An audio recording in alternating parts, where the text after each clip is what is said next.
Now let's move on to the explanation of paragraph number 4, in which there are following complex words.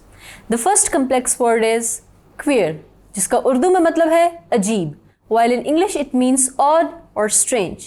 The second complex word is clotted, जिसका मतलब है जमा हुआ.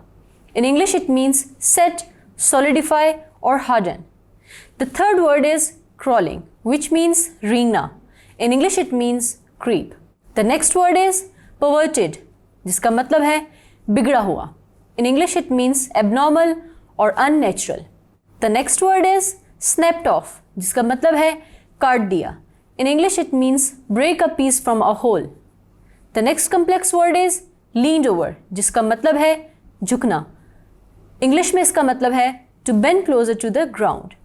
The second last word is blotted out, जिसका मतलब है मिटाना या महू करना.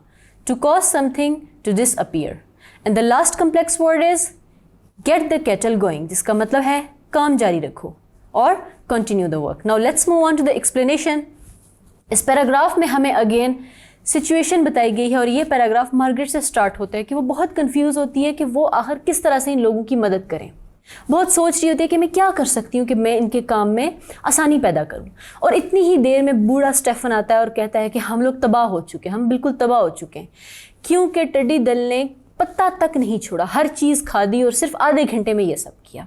फिर वो कहता है कि अगर हम, ये शाम का वक्त है, अगर हम सूरज डूबने से पहले ढेर सारा शोर कर सकते हैं और अगर हम बहुत ज़्यादा धुआं पैदा करें तो हो सकता है कि ये टिड्डी दल अपना ठिकाना यहाँ ना बनाए और यहाँ से चले जाएं.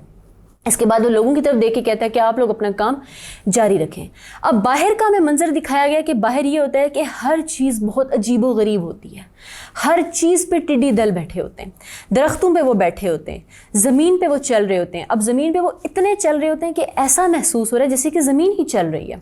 और इसके बाद हमें बताया गया है कि वो लोग पहाड़ी की तरफ देखते हैं और उन्हें ऐसा लग रहा होता है कि जैसे बारिश किसी इलाके से आहिस्ता आहिस्ता आहिस्ता अपने इलाके तक आती है और चल रही होती है, उनको वैसा ही लग रहा होता है जैसे टिड्डी दल भी बारिश की तरह से आहिस्ता आहिस्ता आ रहे हैं.